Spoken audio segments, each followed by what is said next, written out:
And analysts are asking the President, Muhammadu Buhari, not to waste time rather, in rescuing the missing 110 Dapchi schoolgirls and make their parents happy.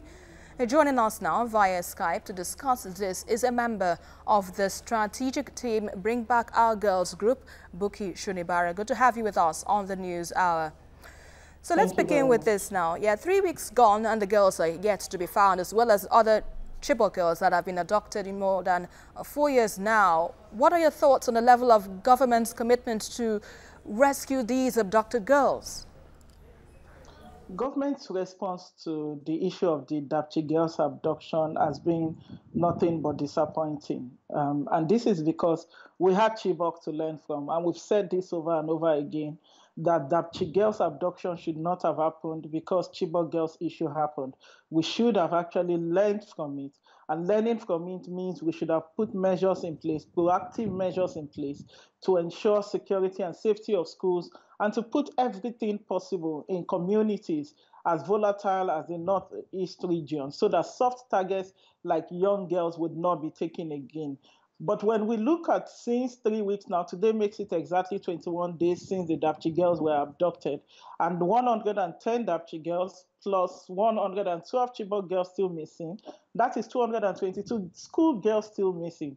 What message are we sending to the girl child, to children generally? So it's been disappointing. I actually did not expect that the abduction of the Dapchi girls would happen, and I didn't even expect the drama that ensued afterwards, and particularly that they are still missing till date, is actually quite disappointing. Now, Mama Boko Haram is a rights activist. She speaks to the press and says that the girls are with the Al-Banawi faction of Boko Haram.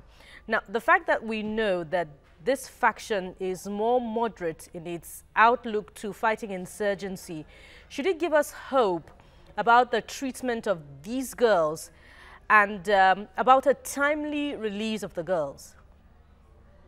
Boko Haram is Boko Haram, regardless of the faction.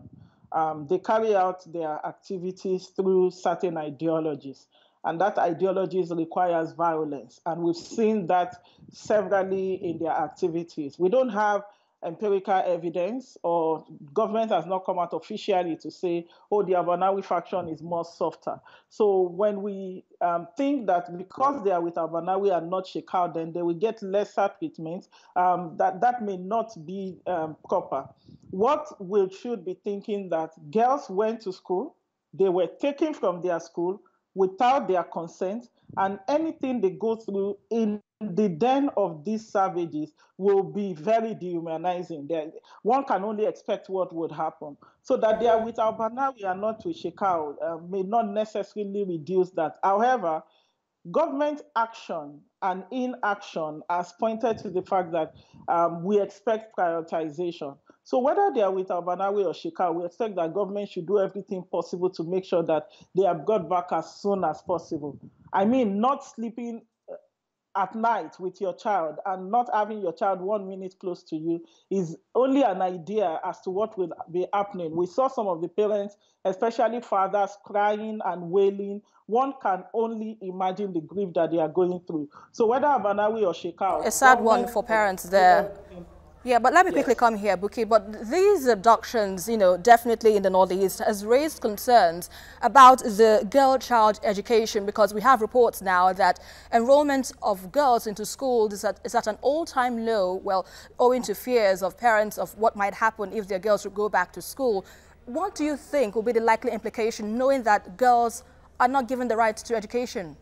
Education became endangered mainly because of the activities of Boko Haram in the Northeast, coupled with several other factors like our low budgetary allocation and several other things that we are not putting in place.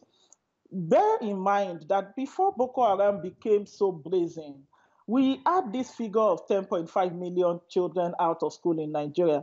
That figure is not what is currently obtainable. There are some figures that have come out to say we have between 14 to 18 million children out of school in that region. Now, for a volatile environment like that, we heard one of the fathers said that he just wants his child back so that he can take his child to another school. There are parents who are having to make the choice between sending their children to school and keeping their life. There are children who don't even want to go back to school at all because they don't want to be killed wherever it is. School to them means being abducted or being killed. So again, with this Boko Haram insurgency and government laxity in dealing with it and securing schools, actually endanger education and particularly endanger girl child education, particularly in that region of Northeast that has been recorded to have very low number of enrollment of girls. So for us to deal with this, government needs to take action, not just to bring back those girls, but to secure all schools, public and private schools, and have policies in place that all schools must adhere to in terms of the minimum standard of the security and safety of schools generally. Let's also relate it to another social problem in Nigeria's north, which is the prevalence of the use of hard drugs in the north. We hear about the destruction of hard drugs worth hundreds of millions of naira, coupled with the despondency in that part of the country. How do you relate to that, and how concerned should government and parents be about this worrying trend? People don't just use drugs, for instance. Drugs are usually used as suppressants and several other reasons why drugs are being used. Now, when we don't keep a tab or we don't have policies and laws and punitive measures in place to make sure that we deal with this, it becomes a norm.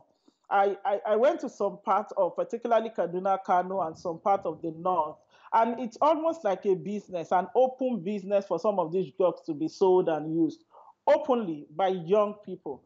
Now, when we have not clamped down on that and government has not taken decisive action towards that, it means we are passing the message that it is okay for you to do that. We are not pursuing you, just go ahead with that. But when we look at why people even use it, which is why we need to dig down into the root causes, why are people resorting to drugs? Are there actions, are there plans, are there policies, are there projects that needs to be done in that region so that people don't consider drug as an alternative to forgetting some of their sorrows? That's one. And particularly, the government also needs to put in place anti-drug laws that make sure that these young people are not having to use that as a norm. But most importantly, is the punitive measure that is necessary. All right, thank you very much. So that anyone caught with this will be dealt with decisively. Yeah, great one. Thank you very much, Bukky Shonibare, for your analysis on TVC News Hour.